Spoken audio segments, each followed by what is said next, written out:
यूं कहते हैं राम आएंगे राम आएंगे। मुझे तो नहीं लगता कि वर्तमान हालातों को देखकर दीदी राम आएंगे, क्योंकि सभी लोग यूं कहते हैं कि राम आएंगे। आप बताना श्री राम कब आएंगे? जयलाल जी भाई साहब, लोकेश जी भाई साहब, आपका ध्यान चाहता हूँ। सभी लोग भगवान श्री राम की वंदना करते हैं, लेकिन मुझे जो परिस्थितियां दिख रही है उन पर मैं आप लोगों का ध्यान चाहता हूँ। मैं ज्यादा समय नहीं लूंगा आपका। कि गीता वाले होठों को तो हम गूगल दे बेटे, गीता वाले हाथों को हम गूगल दे बेटे, गीता वाले हाथों को, जिन हाथों में श्रीमद् भागवत गीता होनी चाहिए वहां गूगल और मोबाइल होता है भाई साहब। कि गीता वाले हाथों को हम गूगल दे बेटे, बंशी वाले होठों को हम नूडल दे बेटे। क्या ये भरत धरा के फिर भरत बन पाएंगे? क्या ये भरत धरा के फिर भरत बन पाएंगे? कहो मेरे राम दोबारा धरती पर कैसे आएंगे? कहो मेरे राम दोबारा धरती पर कैसे आएंगे? आज की परिस्थितियों को देखते हुए कि फैशन के चक्कर में ये वस्त्र कटा बेटे, फैशन के चक्कर में ये वस्त्र कटा बेटे, होकर अंधे अपना ही जिस्म लुटा बेटे। सोचा ना था कि ये इतने गिर जाएंगे। कहो मेरे राम दोबारा धरती पर कैसे आएंगे? कहो मेरे राम दोबारा धरती पर कैसे आएंगे? और करके चलनी धरती को हम चांद पे जा बैठे। विज्ञान बढ़ रहा है। मुझे तो ऐसा लग रहा है कि विज्ञान बढ़ रहा है और मानवता घट रही है। विज्ञान का अगर सकारात्मक उपयोग नहीं हो ना, तो रशिया और यूक्रेन जैसे हालात होते हैं। सुनिएगा, आप लोगों का ध्यान चाहूंगा कि करके चलनी धरती को हम चांद पर जा बैठे हैं और स्वार्थ के चक्कर में हम जीवों को ही खा बैठे हैं। कहो इतने रावण को प्रभु कैसे हर पाएंगे? कहो मेरे राम दोबारा धरती पर कैसे आएंगे? कहो मेरे राम दोबारा धरती पर कैसे आएंगे? कि कोका कोला बियर को स्वाद बना डाला है, कोका कोला बियर को स्वाद बना डाला है और धरा के उपहारों को यहाँ खाक बना डाला है। बहुत बहुत आदरणीय बा साहब का मैं आभार व्यक्त करता हूँ। आप जैसे सज्जन, ये 65 की पीढ़ी, 80 की पीढ़ी दिखाई दे रही है। ऐसा लग रहा है कि मैं अपनों के बीच में हूँ, क्योंकि ये पीढ़ी धीरे धीरे खत्म होने की कगार पर है।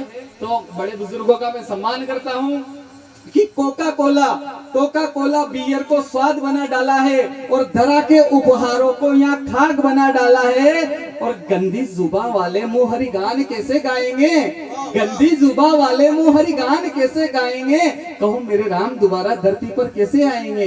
कहो मेरे राम दोबारा धरती पर कैसे आएंगे? और जिसने मन में भांति भांति के भ्रम को पाला है, जिसने मन में भांति भांति के भ्रम को पाला है और जिनकी नजरों में नंगेपन का जाला है, वो जालिम सदा धर्मों में आग लगाएंगे।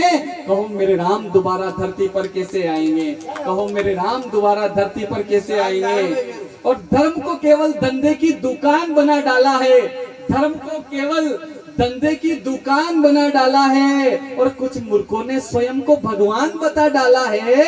ऐसे भ्रष्ट हाथों से प्रभु कैसे भोग लगाएंगे? कहो मेरे राम दोबारा धरती पर कैसे आएंगे? कहो मेरे राम दोबारा धरती पर कैसे आएंगे? और ये एक प्रश्नवाचक कविता है।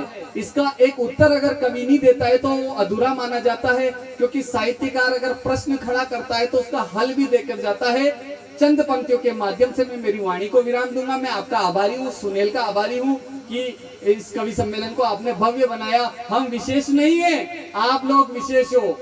हमारी शोभा नहीं है, हमारी शोभा आप लोगों से है।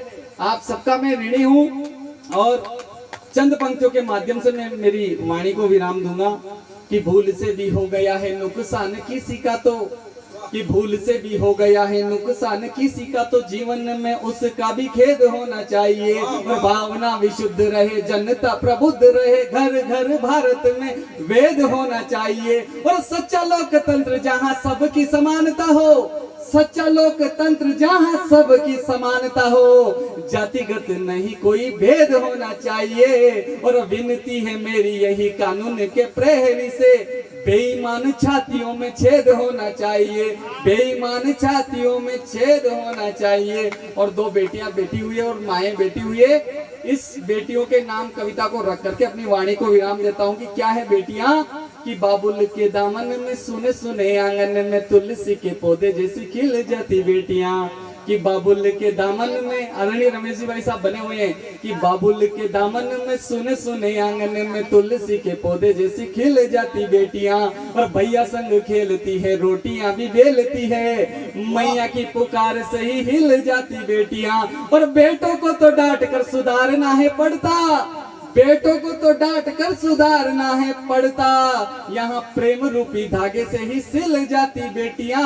और मंदिरों में लोग रोज मन्नतों में मांगते हैं बेटे, मंदिरों में लोग रोज मन्नतों में मांगते हैं बेटे। बिना मांगे सीधे सीधे मिल जाती बेटियां, बिना मांगे सीधे सीधे मिल जाती बेटियां। बहुत बहुत धन्यवाद, आभार आपका। बहुत शानदार कवि सम्मेलन आपके सुनेल में हुआ और मुझे बिल्कुल भी उम्मीद नहीं थी कि 2 बजे तक कवि सम्मेलन चलेगा। जिस हिसाब से हम भोजन कर रहे थे और यहाँ पब्लिक नहीं थी, मैंने कह दिया कि आज तो लगी वाट, केवल 11-12 बजे तक कवि सम्मेलन चलेगा। लेकिन आप लोगों ने जिस कर्मठता का परिचय दिया और जिस संयम और संतुलन के साथ आप बैठे, वास्तव में ऐसे